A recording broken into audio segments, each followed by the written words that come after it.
est grave. La tension monte. Au niveau de la ville de Goma, la population mobilisée. En proximité de cette ville volcanique, le Wazalendo barricade certaines entrées. Kabila a empêché de fouler ses pieds à Goma. Quelque chose se prépare. Quid sur le dialogue en République démocratique du Congo? Qui est le véritable? Qui est le véritable? Pour la troisième fois, qui est le véritable demandeur de ces dialogues en République démocratique du Congo? Mais également, nous allons au niveau de la province du Sud Kivu, les territoires de Mwenga. Je répète bien, les territoires de Mwenga.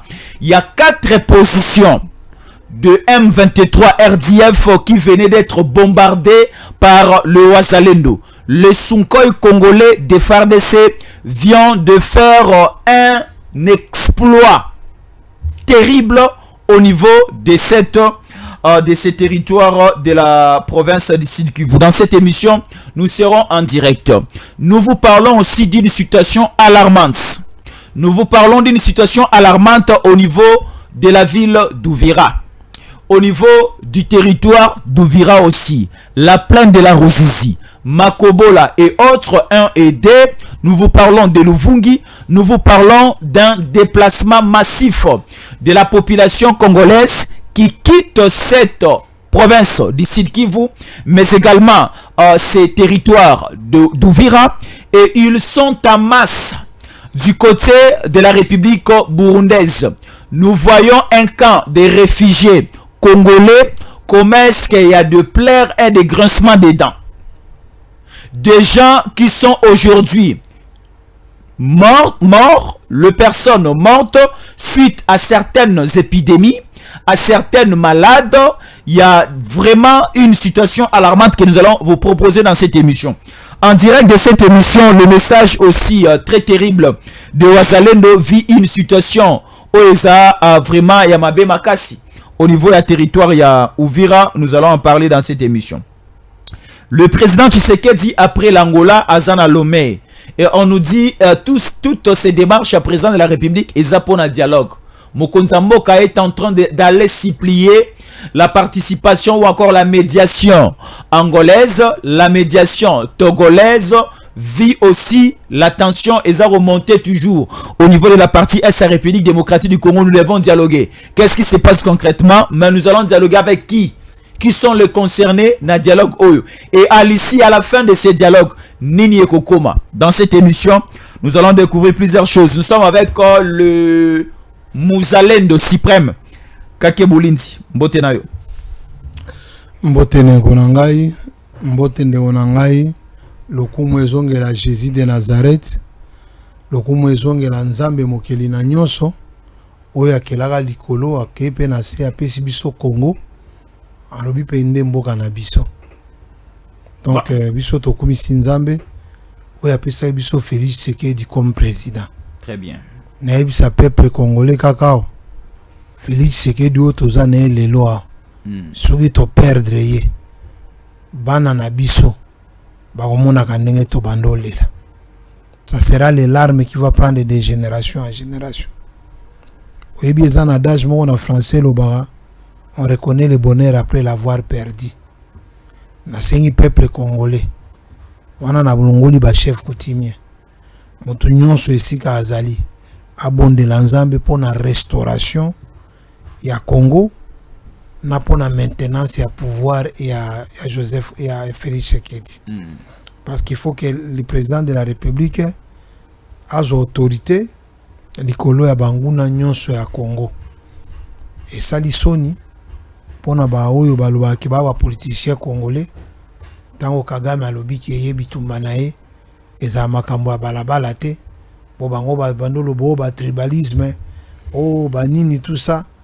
Kagame obi ngai na problème na Tshisekedi to eloko to eleli ezate bisolo na ngai banda de akala mabele na biso ba mema ti lelo ba komo kozwa ba Pierrot Luara na batu musuba na pouvoir na biso kakoyo po ba témoigner que Nyiragongo ezaka ba Rwandais biloko wana ezosala biso pasi na motema me toana choix te so toko tuna mpe professeur na yo oyo akeyoloba mpe kotémoigne babiloko wana ebongo lac Albert ndenge ezalaka nkombo ya lac Albert ezalaka mpe ya baanglais po Albert aza anglais. Donc il y a beaucoup de choses à dire à ce sujet là et je cite pour dire que les autochtones il y a Goma na parti nyonso eke kuna baba nilotique te baba rwandais te, ce sont les Bakumu et les Hunde à côté. Donc le reste c'est un grand mensonge. Voilà, merci beaucoup. Démarrons cette émission avec certaines annonces. Alors, le prélat catholique et certains pasteurs protestants commis déjà en Angola. L'heure sonne déjà, nous disons l'heure du dialogue et intervention ou encore l'apport des prélats catholiques et des pasteurs protestants et Kozala à quelle hauteur au niveau de ces dialogues. Bakoya, na système na bango, il y a pacte social Oyo ezalaki sponsorisé par l'Ouganda, par le Rwanda, parce que Chole et Fulgence Muteba balobaki ke na ba voyage nyonso basala eza na Goma, eza na Rwanda, eza na Kampala, eza na Belgique, ba voyage na bango ezalaki sponsorisé par le Rwanda, par Paul Kagame. Alors pacte social des lit na bango et aussi les dialogues pesaki lit na bango. Aujourd'hui baza invité en Angola et pas Joao Lorenzo Baako Solola. Qu'est-ce qui va se passer? Est-ce que tu sais qu'il sera celle en face de lui? L'église protestante, l'église catholique, Kabila, Nanga, Rwanda, Ouganda ou encore quoi? Dans cette émission, nous découvrons plusieurs choses et sans oublier aussi Katumbi de l'autre côté. Alors, dans cette émission, nous vous parlons d'une situation, le déplacement. Il y a des Congolais belé, ba papa, ba maman, ba memina bana. Certaines aussi familles abandonnées à leur triste sort. Bane belé ba kotizamba ba bungi na ba parc. Et belé ba komi kino au niveau ya Bujumbura. Et certaines familles ba komi jusqu'au niveau de certaines villes burundaises. Alors, ils sont en débandade. Frappés par la maladie et frappés par des épidémies. Ici, Mouzalé de Kakebulindi nous présente une situation alarmante.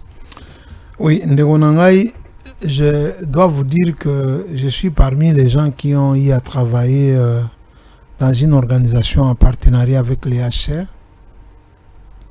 Je me plains d'une chose, Ndegonangai. Soko tali ba réfugié ou ba réfugié ou yanani oyo bauti kuna escapoti na zobunda na Ukraine. Si tu regardes leur traitement pour la même organisation, leur traitement autant la paix traitement ba réfugiés oyo bauti na Afrique en général na oyo ya Congo okomituna est-ce que mundela eba ke tozala bato to eba ke biso toza banyama. Les conditions dont on traite l'homme blanc réfugié et les conditions dont on traite l'homme noir réfugié, tu sens vraiment que tout est fait pour nous éliminer. Tout est fait pour nous disperser. C'est comme si le monde s'est réuni quelque part. Exactement, c'est comme si le monde s'est réuni quelque part en Occident. Et puis, balobi que pour la politique à dépeuplement mondial, il faut tout supprimer batumo bakufu. Et puis, dans l'agenda, on a ba Congolais tous à la nakati. Mais si nous, les Congolais, nous ne pouvons pas avoir pitié de nous-mêmes, nous ne pouvons pas compter sur un blanc. De onangai image oyo tozo mona ngai na moni yango lobi na lalité de onangai omoni biloko tozo mona na moi j'ai vécu ça plusieurs fois. Ces enfants qu'on est en train de voir là, ce ne sont pas les enfants des Chegué, ce sont les enfants des cadres, ce sont les enfants des universitaires, ce sont les enfants des grandes entreprises, mais que la guerre a poussé au refuge au Burundi.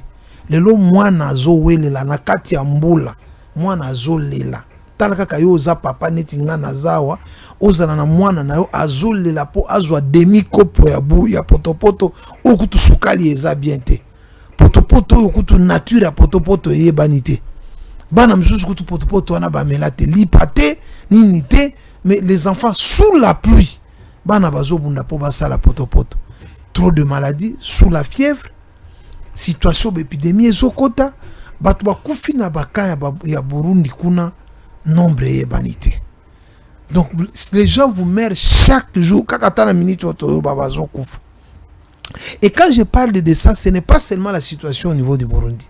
Tanzanie, c'est la même chose. Au Rwanda, c'est la même chose. Et en Ouganda, je n'en parle pas. Ndenge na oki communiquer ya UHCR. Bande on a biso bazana poto. Bosunga biso pour partager image. Ba comme koloba ke après les 15 élections ya président Museveni, HCR foi kanga kuna. Nous avons des centaines de milliers de réfugiés dans des camps là-bas. Des Congolais sans espoir. Mais oui. Des Congolais sans espoir. Bamsous kutu ba oti atana Kinshasa. Ba Congolais ba moni passer belé. Est-ce que ces gens qui sont en train de faire la politique congolaise, d'ailleurs moi je me disais comme le Congo, le Burundi c'est un pays allié, il fallait le gouvernement et dépêcher ministre Nabiso Oyo Azara moi si moi le gouvernement devait dépêcher une délégation pour aller en appui à Batouana. Donc les gens sont en train de souffrir pour l'issue moi basengate. Donc les gens, chaque jour moi je me pose la question, biso batuaïs, to salanini pour mourir en centaines, pour mourir en masse, pour mourir en famille, pour mourir en territoire, to salanini pour mourir être ligoté, coupé, décapité, donc to salanini pour vivre le sang. Qui est responsable de tout donc, ça? Donc nous avons fait quoi pour avoir 500 000 femmes violées? Qui est responsable des femmes dont on a arraché les vagins, les seins, des femmes dont on a mis des troncs d'arbres dans les poitrines, dans les appareils génitaux, des hommes dont on a arraché les appareils génitaux. Nous avons fait quoi? C'est ça moi la question que moi je me demande. Est-ce que le péché pour nous c'est d'avoir existé dans cette partie de la République? Nous comptons des millions de déplacés, mon frère. Des millions de déplacés. Tu as investi tout au long. Baby, ce qui est tout canyon, c'est ça qui n'a ouvert. Tout au sommet, tout est normal. Ouvrir les ticali à Badjadji. N'évitez Badjadji, on va bien en gondeni. Donc, bami tout cas tout est qui est Rwanda. Nous tout cas kaka ya malonga. Au saut démarrer quoi pour eza déjà na Rwanda. Ba camion nyon ce qui est na Rwanda. Nous on a fait quoi pour être pillé chaque jour? Tout ce que nous faisons, le maïs de la plaine de la Ruzizi c'est 70 km. Maïs et bimakuna au kondi maté nyon segenda Rwanda. Tomate bimakuna nyon segenda Rwanda. Nous on a fait quoi? C'est ça la question. Et le pays n'a pas pitié de nous. Félix Tshisekedi azobundaye moko. Ba trahison tina kati ya ba cercle nae. Est-ce que les Congolais peuvent aussi s'arrêter et de comprendre que le monde ne nous a pas aimé? Biso moko to milinga, to soutenir Mokonzi Mboko qu'on termine ça. On a vu trop le sang. Les pasteurs tués, les frères tués, les églises tuées. Donc, déjà massacrés dans les églises. Donc, on est fatigué de la mort. Et quand nous demandons que ces choses s'arrêtent, malheureusement, il y a d'autres qui ont compris qu'il faut tuer pour revenir au pouvoir. Et moi, ça me dépasse. Donc, sur la peau, on a dialogue. Donc, les gens, on change le régime des enfants, on met les enfants dans des conditions inhumaines. On a 3 niveaux au combien bâche, basu couverture mi balé bapé sibino, na yo na papa na maman na bâche moko. Donc, parents, comme on l'a na bana, beaucoup on l'a na bana, yo papa na moi la nuit se passe beaucoup de choses. Dans ces conditions, l'humiliation, la réputation exacte, personnalité exacte. Mais les gens sont en train de s'amuser. Notre sont en train de fêter. J'ai dit que image, je devais en dire quelque chose. Voilà. Que Dieu nous pardonne. Nos enfants ont pris les armes, mais on les tue chaque jour. Donc, Bisso Tolobi, généraux, prêter serment pour Namboka, ils sont en train de trahir le pays. Nazo que la Félix Tshisekedi diman. Lo Félix Tshisekedi a comme tambola boy. Parce qu'il n'a pas une bonne armée. Parce qu'il a une armée, il boy a la responsabilité na bango. Budget national, tout ça, 30% bâti en armée. Donc, et ça, le biso passe.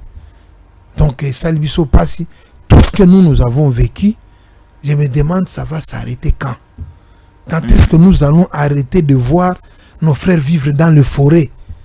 Pendant que nous vivre dans les nyama, nous vivre dans les antilopes, dans les crocodiles, dans les bananes. Quel risque? Quand place au bana bazari ou place au, parce que si j'étais situé géographiquement au Kokamo, liboso wana ezana rivière à Ruzizi, na rivière à Ruzizi on est tondi ba crocodile na ba bobenga o bangubu. Donc les gens vivent dans ça. Ça vous arrive, ça vous prend les enfants, ça tue.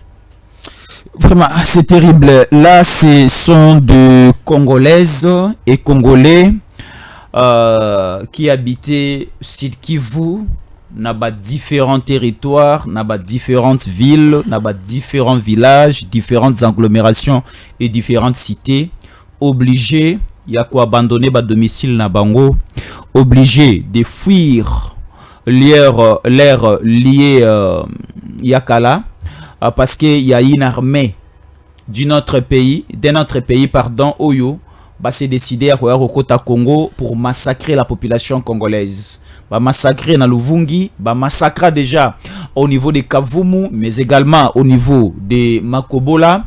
Et lorsque cette même armée rwandaise arrivait, avançait, et ces différentes familles, Longwaki na domicile na Bangwakala, vers le Burundi pour se réfugier de l'autre côté. Mais au camp des réfugiés, il y a des tristes événements. Il y a aussi des mouvements, il y a aussi des maladies, il y a aussi des épidémies.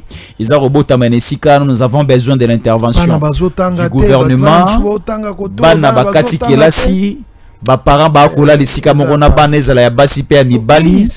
Donc c'est très compliqué, les conditions hygiéniques vraiment très compliquées encore. Est-ce qu'il y a de l'eau potable?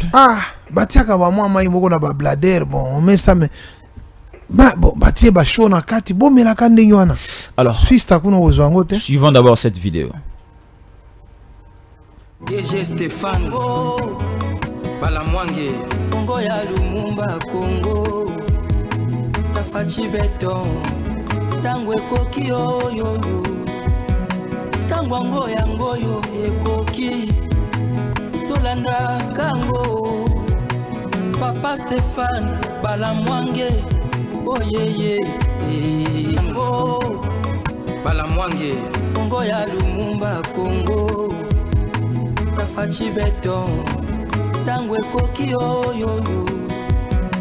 Tangwango yango yo ekoki. De retour sur ce plateau, l'air est grave. Alors au niveau de Goma, depuis hier en conférence de presse, Corneille Nangaa et le général Tutsi Makenga Sulutani annoncé l'arrivée de Kabila aujourd'hui même mardi 13 janvier 2026 dans la ville volcanique ya Goma, une ville occupée par les Rwandais. Vous le savez, sur les antennes de Tango Koki, tu diffusais une émission où comme invité c'était Lambert Mende Omalanga qui avait confirmé toute la sécurité de Hippolyte Kanambe Kazemere alias Joseph Kabila. C'est une sécurité composée de militaires rwandais. Alors il y avait déjà des centaines et des centaines de militaires rwandais Bakota qui lobby les après-midi à Goma, qui annonçait déjà l'arrivée de Hippolyte Kanambe Kazemere aujourd'hui mardi. Alors qu'est-ce qui s'est passé au niveau de la ville de Goma? Déjà informé de l'arrivée de Kabila, la situation a totalement changé aujourd'hui. Si nous voyons une population au bazar Obanga, mais Kobanga na bango ezako inape koboya koya ya Kabila, et aux alentours de Goma, je ne dis pas à Goma, aux alentours de Goma, il y avait une forte présence de Wazalendo et de forces spéciales. Plusieurs matériels technologiques ou encore les anti-aériens installés par l'armée rwandaise ont été démantelés. Et c'est ce qui a retardé l'arrivée de Kabila aujourd'hui. Mais dans cette émission, nous allons découvrir Kabila alingaki ayakosala nini. Et la communication de Corneille Nangaa est ratée à quel niveau? Parce que Nangaa a responsabilisé Kabila na ba tuerie, na ba massacre, et c'est lui le patron, il y a AFC 23. Et ce qu'on a aussi remarqué dans la communication à Nangaa, lorsque Nangaa cite le nom de Kabila, c'est avec amour, c'est avec passion, c'est avec respect, c'est avec gratitude, c'est avec reconnaissance. Donc pour Nangaa, il reconnaît que Kabila c'est le chef de l'État. c'est le président.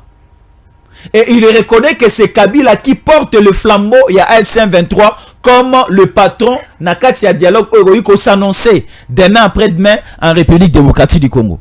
Kake Bolindi. Bon, ngaku tunazoka matango bazolo baki Kabila kozonga na Goma. Azalaka wapi? Azalaka apparemment azalaka na Rwanda. Ake Swaziland. Kabila koya na Goma, no koya na Sud Kivu. Tokolo bapete ke Kabila aye po azalaka kuna. Abimaka kuna nde a ke place mosusu neti mutu akobima voyage azongi.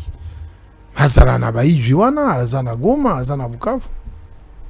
Akenaka pe front koboma ba Congolais. Donc Kabila il est là-bas. Yo kopekisa Kabila bo yo ata tobi ono o balobayi ke aza na sécurité ya ba Rwandais bon. Ayaka Congo na ba Rwandais. Yo tango Kabila ayaka na Congo po aya na po Kabila aya na ba Rwandais vraiment toko salela ngo pe émission. Parce que yo même okadisi que tango azaka président ba Rwandais bazala te. Mais Kabila azala président ya Congo, balobaki asa Congolais. Le Rwanda c'est le pays qui nous agresse. Mais comment expliquer un Congolais à la tête de Kabila? Omoni ngai biloko mususu na linga nanga ko discuter na régime te pona régime. Tango bino bosaye procès awa. Obike Kabila aza il est de père et de mère ya Congo. Balobi yango olane na cour militaire. Ba vérifier ki yango wapi. Ba vérifier ki yango wapi. Ba benga ki penza mama Sifa na procès boye to mona mama ba interroger pour to tirer ba conclusion. Ba bonga ki ba famille. Biro mususu ele kaka biso to supporter kaka pobo omoni soyi na ndako balobi eboli ya madeso oboya te. Et c'est tout nga la madeso trop na epsa ona no te na loso. Donc siko na babilo ko na Kabila ayaka bo formation militaire na ye asala ngo wapi na Rwanda. Ba camarade na ye ya formation baza kuna, ba collègue na ye ba kuna. Ba James Bankunda wana ba Bosco Tagada ba collègue na ye. Est-ce que mutuneti awa Kinshasa nde bato wakolo ba odo afani bo no Kabila aye Goma aza surveiller na Rwanda. Nani ebisa ko ketango azaka wa Rwanda azakate. Ata awa na Jelem. Ata na Kingakati accompagné par des Rwandais. Tika. Donc tolo bakaka ke balingi ko babimise de manière officielle. Abando batama. Balingi babimise de manière officielle. Mais en réalité Sotolobi, en réalité Kabila à Goma il est comme un poisson dans l'eau. Il navigue à gauche à droite, il rentre. Il est à l'aise. Et donc il est à l'aise. Kabila okoma Goma akobanga na yolo ba Kinyarwanda ko Kabila. Oloba kutu yango tenanga pe na ebi yango te. Mais Kabila loba Kinyarwanda. Bu yosko lingi muluba nde asungaye. Mo mto nani olingi ne mongala. Yolo ba français oza français. Bon ngana loba français ngana lobi français po mboka endimi français mboka benga Kinyarwanda. Na balangi ya Congo, langue nationale ya Congo yo ebi Kinyarwanda. Ezana kati. Po ye aya kene webelango ye kutu na Congo oyo na Congo ayaka ndeko ya abimela wapi na Rwanda ngane ebisa ko chaque jour omoni moi oyo soki ezana ba moi oyo epesa nga kanda na Congo eza moi oyo ba martyr ba martyr oyo ba chrétien ba benga ngo banani martyr le 4 janvier. Il y a le 4 janvier. Ba martyr le 4 janvier. Oyo ya musée Laurent Désiré Kabila. O moka na sepelaka nango eza. Oyo na lelaka. Eza oyo ya nani ya Lumumba. Ya Lumumba na oyo ya o master nanga o nani. Et pour président lobiki ba martyr to tia bango nyonso kaka na mwa moko. Oyo nani Alain Moloto. Ayepe dara janvier. Tozo bango nyoso na mfumu Kimbangu. Parce que yana loba ke sotolobi ba héros na Congo na ndenge spirituel les mfumu Kimbangu na Alain Moloto. Parce que beaucoup de gens ils ont de reprocher à Panani pasteur Atoms. C'est le fait que pasteur Atoms n'a pas vendu le combat spirituel d'Alain Moloto pour la délivrance du Congo. Atoms a profité kaka nani akufi akemba moko ki osa l'église ici. Donc il devait quand même prendre le temps d'expliquer aux gens parce que y a nos disciples. Yo nous allons qui disciple.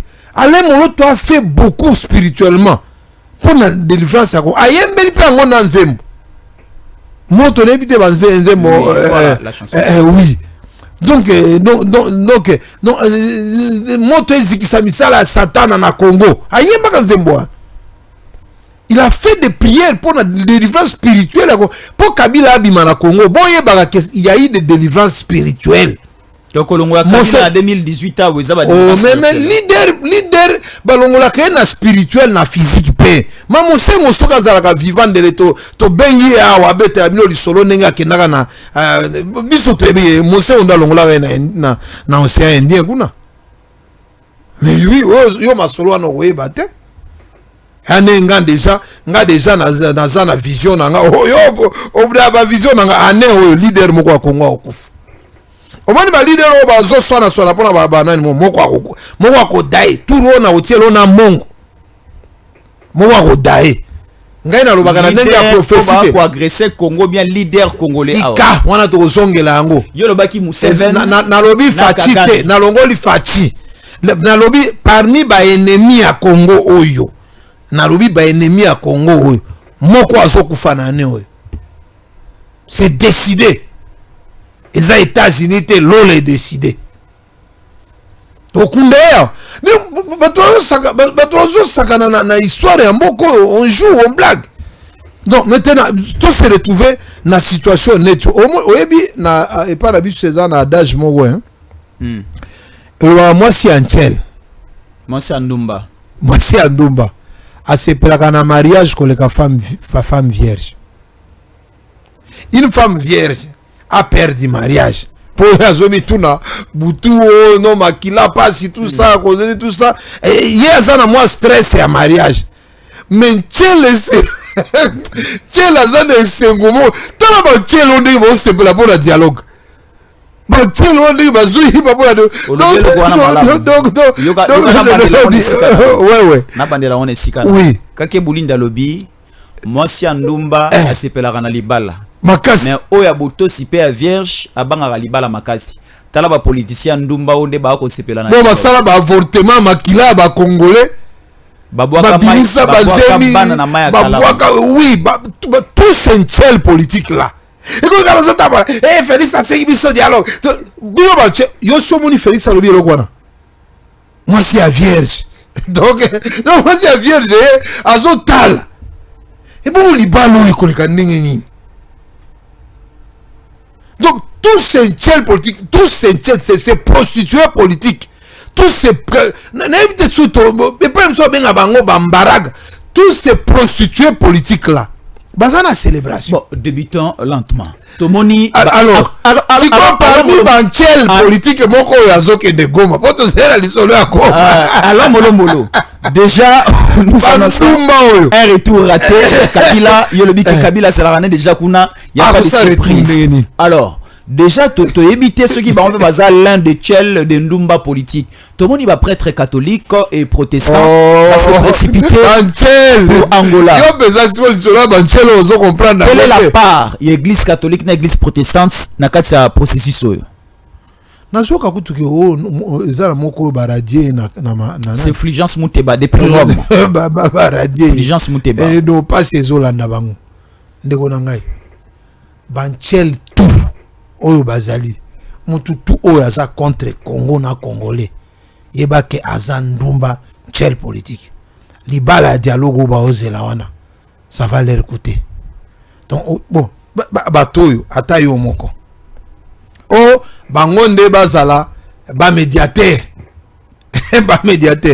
yo okozwa médiateur bo sala réunion ya ba lion na ba brebis siko yo olobi nani lunda kozala médiateur toza lopa papa na ba baza ba carnivore donc oyo bazali wala ce sont des alliés les bato ya 5 wana ce sont des alliés de Nanga Kabila et Kagame. Ah bon? Na Museveni.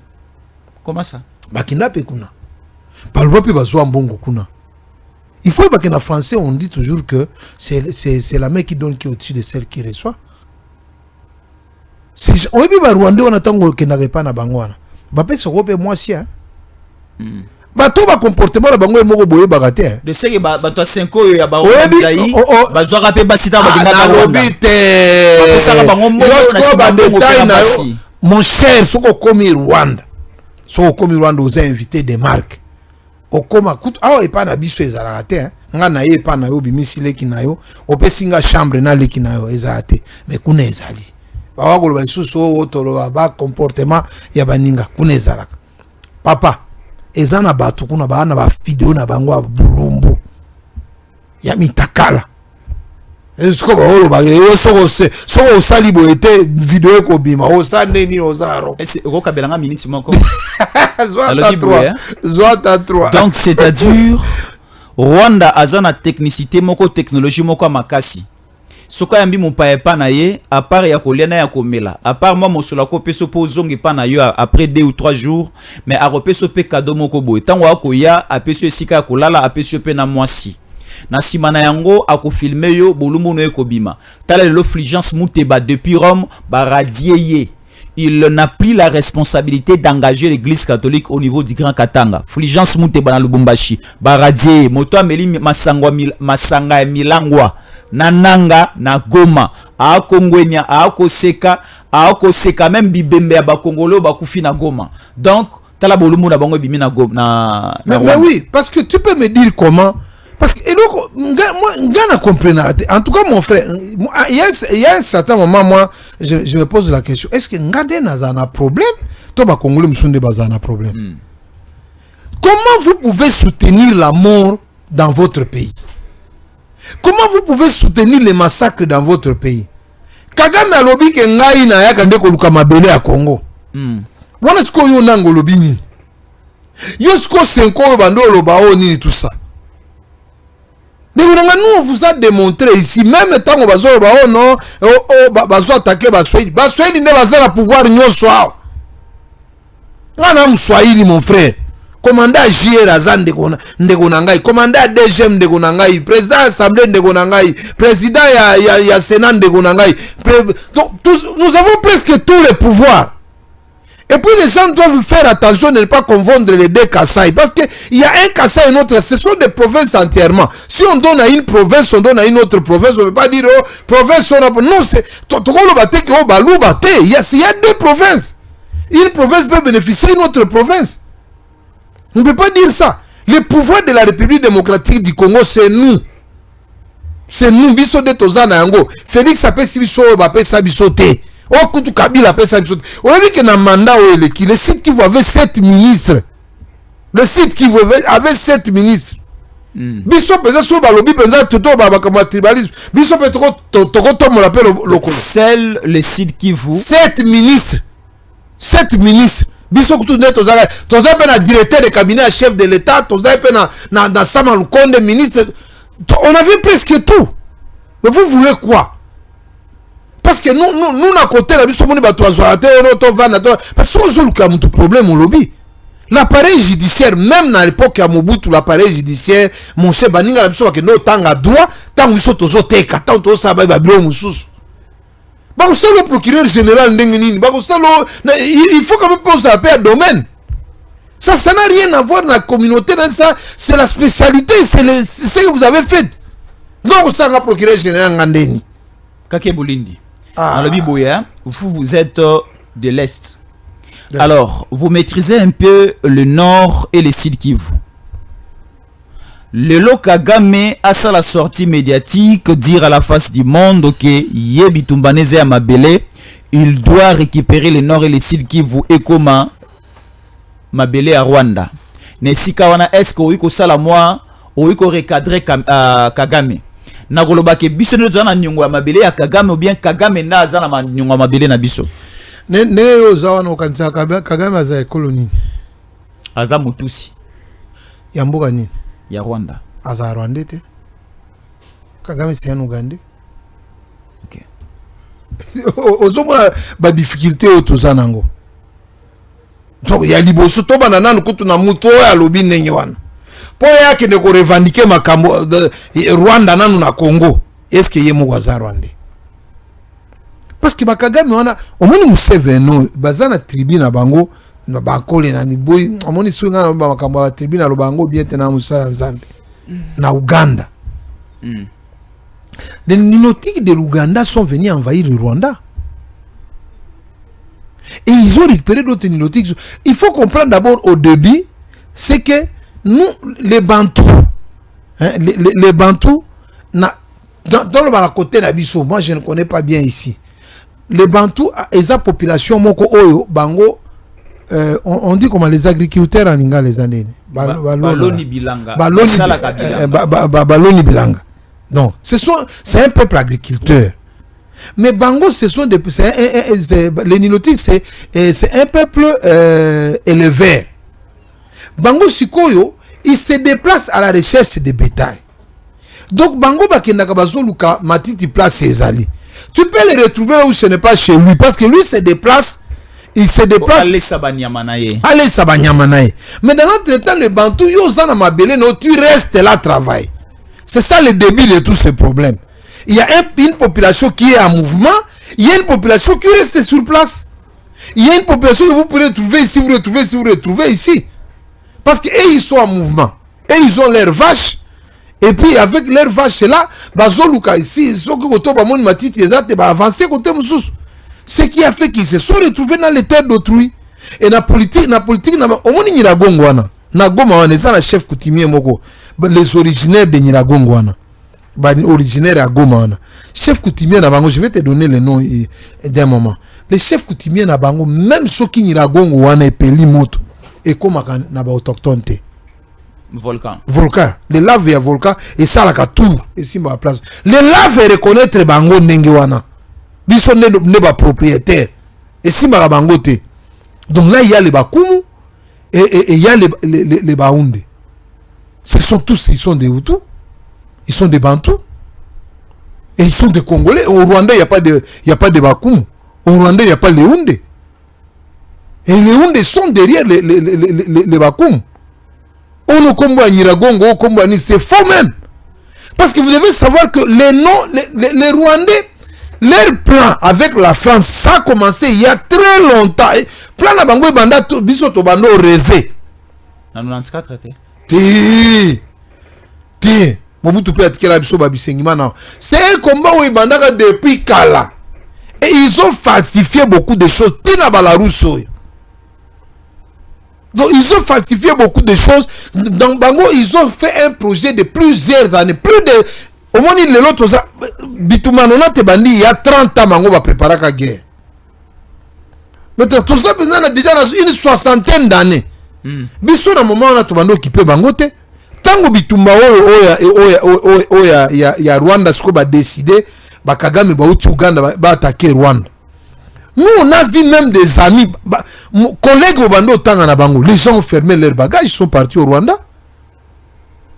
Moi ça penza bozalaka nae o biso toke ko bundela mboka na biso baki ko bundela mboka na bango lelo ba suko bundela Congo. Est-ce qu'il y a un autre Trasaka Congo?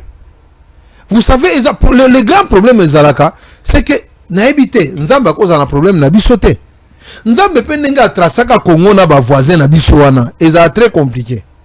Donc au moins il va limiter à Congo.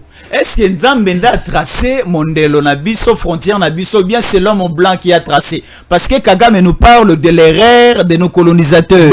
Batrasaki Malamute, Babosanaki, Bazwa Goma, Bazwa Bukavu, PCP à Tshisekedi, au lieu PCP naye. Ngana ebisio boy. Soko ke na temple à Capernaum na Israël. Na temple à Capernaum. Soko beti ata obeti kaka na nani na internet wana. Obeti temple Capernaum nani notoloba nani tolobi RDC. Obeti nani ya RDC na temple à Capernaum, tu verras. RDC bibaka na temple. Nous c'est Dieu, nous sommes Israël qui a la mission prophétique pour évangéliser le retour de Jésus. Carte RDC temple Capernaum Israël. Okumona pe bato akina obonde la kuna. Na parti o tozolo bawana eza kuna. Ngano to trasaka yango te. Ça c'est Dieu. Maintenant ce qu'on moni siko ba limite o ezali wana. Ndeko nangai. eza donc ozomona kolta eza na eza awa limite eza à 5 mètres après 5 mètres là to ke côté muso a kolta ekimi kolta landi limite ya Congo eloko wana nde epesa donc minere ezotosa Congo makasi eloko li rébellion parce qu'en réalité les filons de minéraux si vous omoni neti na bakoto oyo okomona par exemple nani na ba Congo awa tu verras pétrole bimi koto eketi na Angola ozo comprendre oui. okomona pétrole les na Congo central mais ekatisipe ki na Angola mais kuna eza boete là ce n'est pas ça les coltan l'orframite les thym tout ça l'or lithium tout ça eza kaka na Congo même gaz méthane on te toza na la Kivuana gaz méthane eza muke kaka na parce que gaz etambolaka na côté aron soko luki 98% ya gaz nyonso eza na Congo soko baninga na ba comprendre te bon ba ko solo ki soto sote ka de parcelle toza kuna mais comment biso minéraux pas na biso ya kate parce que soki minéraux omoni ba minéraux toza nango soki ekatisaka Rwanda ndele bitumba ezalaka te soki ba minéraux na biso ekatisaka Rwanda ndele bitumba ezalaka te parce qu'ils pouvaient exploiter aussi leurs minéraux nayebi soki pétrole oyo eza na parc ya Kauzi na limite kutu soki eza na Iran pétrole et puis pétrole va découvrir na lac Kivu na toyebi te koza nini gaz oyo eza na lac Kivu wana ça peut donner l'électricité 50 ans aux États-Unis. Mais ce qu'on va tourner bazo tala bobi mais atabi soto mais ce qu'il leur reste et loko moko etikali kaka c'est nous faire la guerre et récupérer nos terres. Malheureusement banani oyo notre armée zo comprendre te toujours président oyo comprendre bilo kwana mais armée on dit que toza nango au tu te retrouves devant des gens ozo teka mboka na yo yo kutoza na 70 ans oza général oza na 75 ans ou 70 ans. Donc et puis ozo teka mboka na yo pour pas payer $1 million to $500,000 mais so ba payer yo mbongo wana ba payer yo me bana na yo génération tu laisses tes enfants esclaves les États-Unis ils exploité pétrole na bango te bazo bunda baké kutu boto la président ya batukuna o ya nani ya Venezuela pour na pétrole alors que en réalité bato baye balate premier pays où ils ont une réserve de pétrole au monde c'est les États-Unis.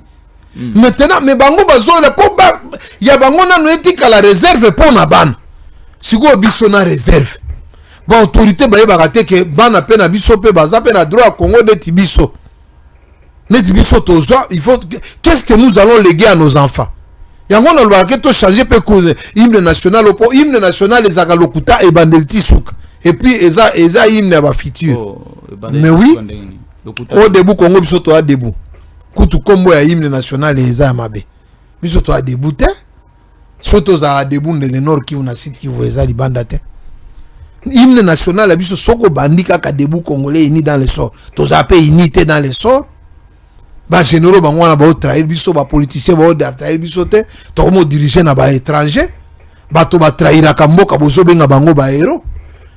Comment muto oyo azui général major ya Rwanda tie général na Congo parce que na rwandais nani ministre affaires étrangères rwandais directeur de cabinet rwandais mais bino bozo sala fête Kinshasa kala mingi tao héros national biso biloko na sala biso passe le 17 janvier on a tué des gens le 16 janvier dans le 17 na le 16 akufa pe na 17 ité officiellement nenge batia na mokanda mokolo balobaka akufa wana eza pete mokolo akufa donc to histoire ya Congo ngumba ebisi biso bokoma yango au propre mais tondimi histoire ezala lokuta soki olobi awa tosala ville ngai na tuna ko chaque jour Félix Tshisekedi ya bundi awa Félix Tshisekedi ake ti kozwa na carte d'identité ti na carte d'identité okoyeba mpona nini na identification continue akite mbala mibale raté erataka mpe mokolo mosusu wapi oui balansaka première oyo bafilme ya Kabila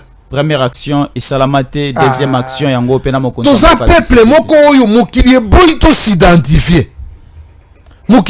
tosidentifie toyeba ke oyo aza congolais comme ça oyo nalandi nani moko bazoloba ono eza na bakaya baréfugie oyo batusi baza soki combien na Rwanda oyo baza pe na Uganda il faut bazonga awa tozoka so basi bazongisi 900 000 Nous serons esclaves au 21e siècle. Biso, au 21e siècle,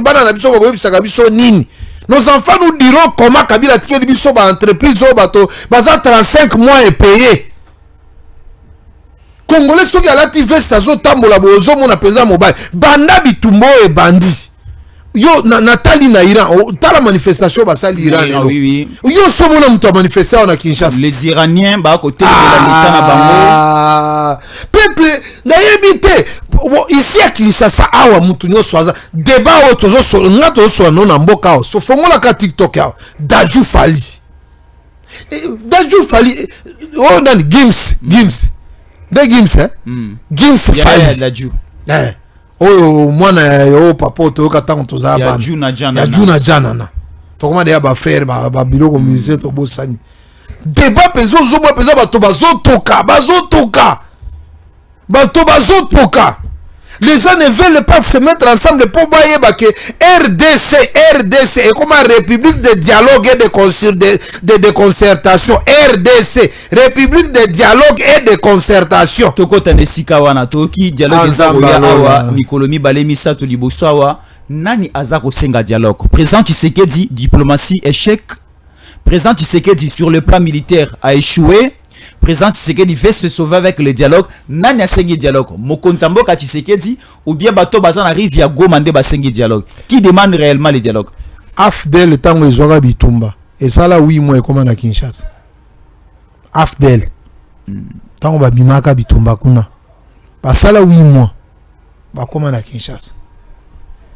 RCD et ça là 2 semaines comme na ba Congo awa na barrage inga bomé na kitona na barrage inga awa isika bakitaka na avion na 2 semaines kaka bazongisi bango baondekan bakobaka baondekan bazongisi bango inane bazoka 70% ya mboka bato wana ndingo zomona Kabila tango akotaka na pouvoir mboko ezaka na ebite soka akotaka ndi 30% to combien et puis ayebisi bandeko naye ke botikala na este kuna to sala assemblée ya dialogue moko bino nyonso boya bovanda yo zala vice ministre vice président Azarias Ruboya parce que ngana yebisa ka chaque jour Kabila na pouvoir naye il était dirigé par 3 lobbies azalaka dirigé na lobby rwandais to ba rwandophone.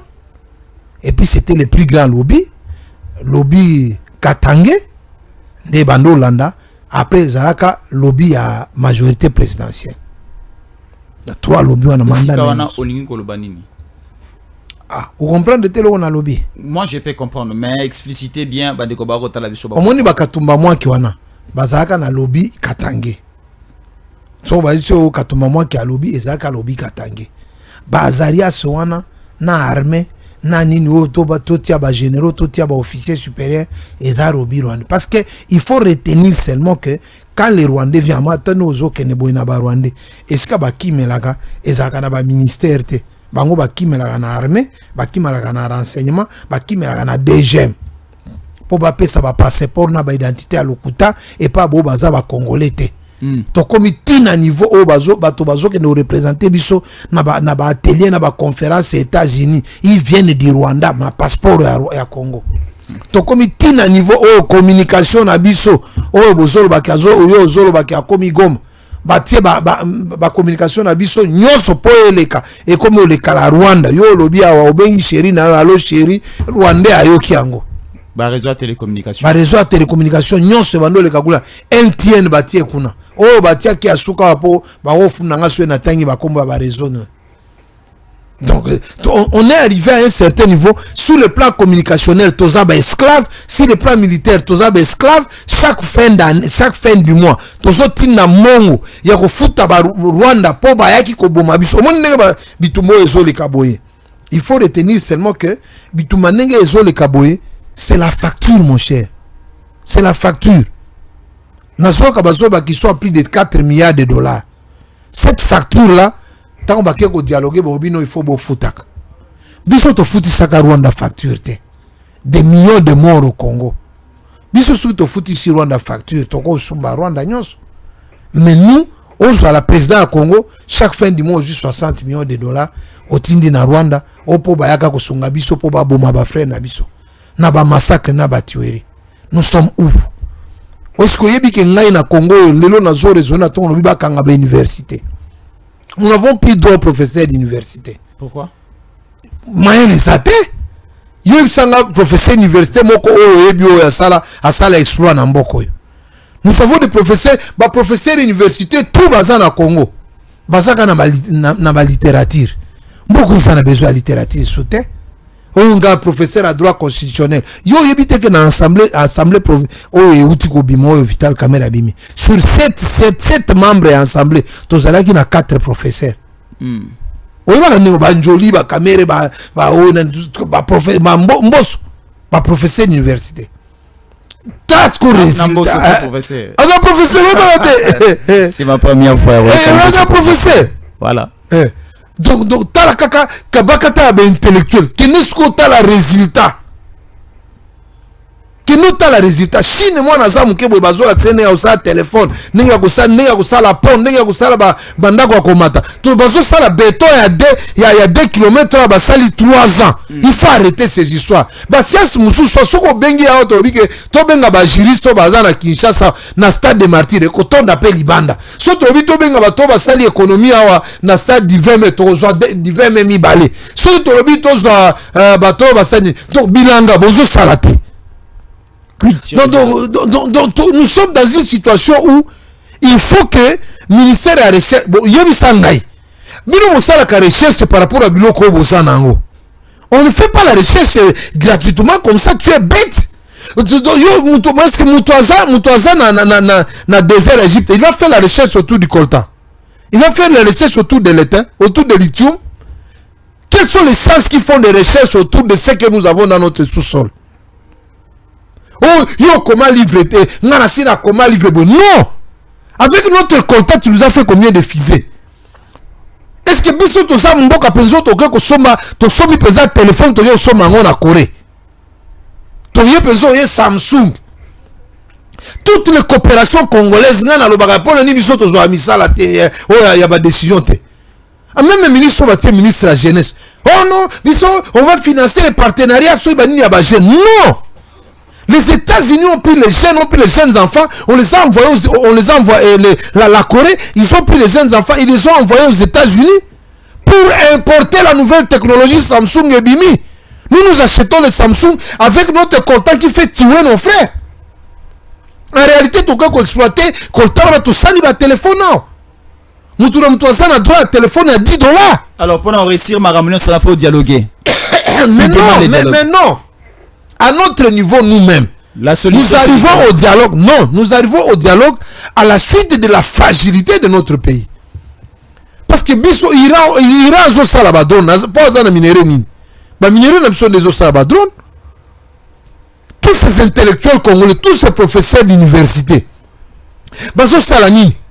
Oyebi ki na deuxième guerre mondiale Israël bazwaka ba professeur ba génie na bango na ba professeur ba kangi bango na ndako lobi peuple ye ku fananzala bozwa pétrole kande tozana ngo bo dani eza danité eza Adolf Hitler bato ba ku fananzala bozwa ka pétrole tozana ngo bo bibisa nyama mais ils ont fait bas bibisa nyama na pétrole la bibisa les gens ont mangé. Mais nous avons nos richesses ici, bah toi, zoé la bonne année, bah soso soso ça dit 6 mois dans zela na banane yo. C'est terrible. Thompson.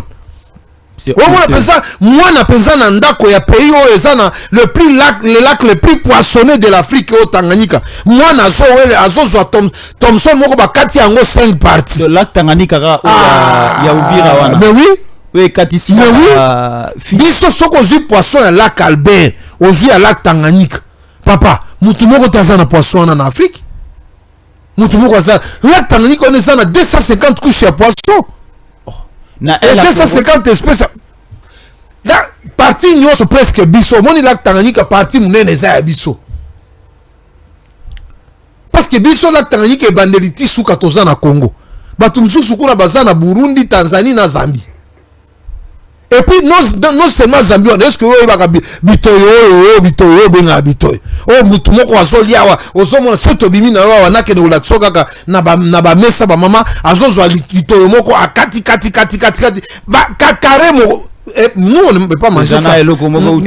Na weze ba ko benga ngo ndakala ya Kalemi. Ndakala kutu bien. Eza na nani ambassade. Bakayabu. Bakayabu na ba bitoyo. Et où ta Tanzanie et Zambie. Nous va à Zambie, va à Kasumbalesa. Bien que nous soyons les autres à Zambie, les autres à dans les lacs que nous avons, mon frère. Dans notre lac, basali pêche industrielle, nous venons, nous achetons ça. Biso mwana na biso azoli ya carré moko 5 cm, likolo 5 cm. Ba pêcher yango côté na bango de côté na biso. Kabelo ba pêcher biso to pêcher par la biso. Mon frère. Et tous ces professeurs aux autres, biso ba université ba pêche ne fallait zala. Ba université ba agriculture. Il fallait on met les universités sur base de formations, sur base de ce que vous avez dans votre sol, votre sous-sol. Les gens vous parlent de français, non, tu n'as pas bien conjugué, tu n'as pas bien harmonisé. C'est quoi cette histoire, mon frère? Olobi la papa, olobi les mamans. Ah oui. Oui. Donc nous sommes dans une situation déplorable, mon frère. Le pays doit s'arrêter, nous devons réfléchir. Et là, on a inakande onangai. C'est le fait de dialoguer pour les politiciens. Pour quel ces jours-là nous allons nous arrêter, nous disons, nous allons faire un dialogue pour résoudre les problèmes du peuple. Pour résoudre les problèmes de transport, les problèmes de chemins de fer, les problèmes de voies aériennes. Quel est ce jour que nous allons nous dialoguer sur l'agriculture, sur nos minéraux, sur les... Papa, on a dit que Kadhafi a confié. Pétrole est moins cher que maïs en Libye. Yo soko ke mimi mutuka na pompe awa na mimi mutuka na pompe o botie langa 5 litres.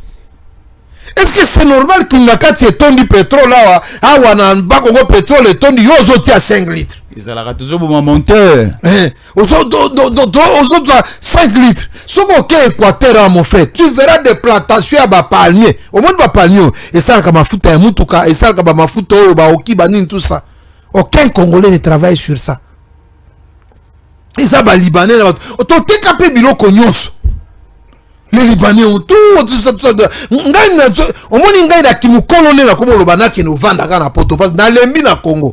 Très bien, alors. Nous terminons déjà avec Kake Bulindi. Merci beaucoup pour son intervention. Kake Bulindi, une seconde, 2 secondes, 3 secondes, 30 secondes, 1 minute. Le peuple congolais doit soutenir Félix Tshisekedi. Félix Tshisekedi a sa ligne. Pour mboka oyo tout mon espoir mais aza trahi batu mike nde ba sincère na ye atia batu na gouvernement yo moko ozota les bandeliti suka gouvernement. Il y a beaucoup de questions à se poser. Vraiment. Atia batu na armée, il y a beaucoup de questions à se poser. Atia ba gouverneur kaka na capitale ba film tozomona embouteillage à 7 heures de temps. Maïna Bani, tout ça, et ça la passe. Pas passer pour soutenir mon cause Yamboka. Je vais dire ceci.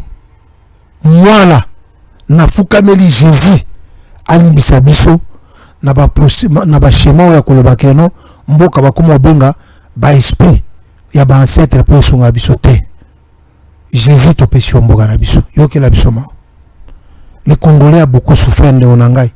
Vu où toujours vivre, au moins la capitale, 70% de la na Malewa. 70% de la population. Na Malewa. Oui. Et ça, la famille à Kinshasa. Moi, j'ai vécu une famille au Bazola Mbaka Fufu Nanda Kubalamba Fufu. Fufu. Au petit mois, na Fufu nae. Il y a que Koluka. L'année ambassade et le Kouakole Lango. Et ça, la famille où bazo vivre biloko existe à côté. Ou quand vous avez mangé aujourd'hui, espoir à couler à l'obi exaté. Bazo liya ba 23, bazo ya ko zwa biloko à couler na 22h. Ozukuta ba cuisine ezopela na 22h. Ndeko nangai. Nzamba yo kela bisoma. Amen. Kagame yo nyoko libiso. Kagame nous a défié. soki biso to sungaka Félix Tshisekedi toute la vision le courage au Félix Tshisekedi azanango ndelo Kagame biso de toujours récupérer ba terre na biso na Rwanda parce que le Rwanda a nos terres, le Burundi a nos terres. Très bien. Mobutu apesaka ba terre kuna. Très bien. Na minute oyo bato batikaka ozomona kaka epa na biso to critiquana. Justice ezonga droit. Justice ezonga droit. Nous devons remettre les pays dans les rails. Nous devons remettre les pays dans les rails. Plan nyonso oyo tozo échoué même na tozo échoué na Coupe d'Afrique kutu balobi ko match de souci ya café beta iso na stade Nani de Martyrs te. Oui baobi ezana ba bio ko beta matana 20 mai awa. 20 mai kutu baliaka mbongo ya pelouse oyo bagate. Et pelouse ba no sombeza mauvaise qualité. Beta pas Katumbi. Na habité balobi ba réhabiliter stade. C'est des millions de dollars. Tozwa kambongo wao baki opesa Barça alors que ba toilette kuna bebi tolobaka. Donc moi j'insiste sur le fait que le patriotisme ça doit s'apprendre déjà de l'école primaire. Est-ce que mbongo ya Barcelone ba ko koma RDC Caire d'Afrique na eloko yo Lumumba asali na Maroc akotombola loboko eza geste ni nango vendre plus la République démocratique du Congo. Oko comparer angote. Lumumba baki obwaka ko bwaka mbongo kuna na Barcelone. Mais Lumumba teki Congo makasi. Ba pesi mutuka. Kuna ba bwaki mbongo ya Lumumba teki bien image ya mboka et azui mutuka. Barcelone teki image ya mboka te ba pesi 40 millions. Ba biloko aneza ba scandale. Tout ça omoni président na oka président mokolo mosusu alobi ono abando yeba ke corruption za na Congo mais na niveau oyo découvrir yango ezate. Au monde président yo za membre du gouvernement ozobi mozo ki no sala communication oh non Kabila azande onabiso ata so bazio o muzito oyo so et pas nabiso muzito donc muto a kilo donc OK o sape communication à kilo bato ba ba ke biso nous on a perdu 6 millions de personnes muzito et pas Congo eza moto yo aza moto ya boyambia une personne courtoise une personne accueillante to zongo na ndenge e pa na biso po pa na biso kizito donc nde singulier ya muzito wana donc eza iloko moko eza kilo ko telemisa ngote ya ki na union sacrée na biso to ebisaka yaki comme porte parole ayi ko saba biloko ko ba ministre na so ba ministre porte parole kala banzangi o président saba bêtise biloba loba mokonza mboka pekisi yango na conseil des ministres mais mokonzi ya boko pesa trop gentil apekisi yango na conseil des ministres pekisate ezana ba erreur moko sali ba bengani parce que on ne sait plus na minute ba ennemi ba komi partout ti ba koti na cour royale on n'a plus besoin de pardonner yo moni ba généraux ba keko yo moni ba généraux attaque to 6e mission ba généraux ba keko bwaka na prison kuna il fallait qu'on les retraite directement ba longoli bango ba grade o moni banani oyo ba di kapen tango ba samisa ke ba longola ke ba grade ba longola na armée pas simplement grade mais ba longola na armée ba za na armée so Kabila kaka zongi wa bango tu bazongi na mosala comment les gens qui ont trahi le pays donc ba kosama ba tona eza ba biloko ko umela te kolongola na armée kolongola ba grade ba sali neti oyebi victime ya biloko nyonso do pesa ga 1 minute ne kolanga victime ya biloko nyonso na ba dialogue na ba parce que moi je vous dis d'abord retenez ça je l'ai dit en tant que politicien dialogue mon côté salamaka na mokili au profit à peuple surtout pas au Congo bandana na 2060 ce dialogue ezali les pays s'arrêtent c'est pour le partage du pouvoir pour l'intérêt des politiciens moto moko aza perdant na biloko nyonso oyo eza mutamba yeba ke mutamba na dialogue bakosenga amnistie bato mosusu bakozala gracier bakokoma ba nombre ba prisonniers oyo akolongola M23 kokoma ba prisonniers na Mwanga Chuchu bakokoma na M23 Kabila kokoma na ba généraux na donc bato bakokoma bato nyonso nani akokoma mutamba ki okufa bato babomi ba millions kuna to mona bango na boulevard ba tambola pelele mutambo na mbongo etikala na caisse ya l'état atikala na prison ako postuler te ako zala candidate ako bénéficier la grâce présidentielle te ako bénéficier la grâce amnistie donc yé aza condamné kaka yé victime na Congo eza biso batu ya est bakisa pe mutamba très bien merci beaucoup. On va finir avec cette vidéo alarmante de nos Congolaises et Congolais, surtout nos enfants au niveau ya Burundi, au Baako Lela, Baako Kufa, Kolia Pasi, Kolala Pasi, Ko vivre Pasi, Baako Lala, Nase Amboula. C'est vraiment une vidéo où Eakoli Sabayi Kongoman et Belé plairont ensemble et faisons en sorte que tout le Misa Congo Nabiso, Congo à l'Elope, Congo à l'Obé, à la Congo à Makasi, Rwanda Saka.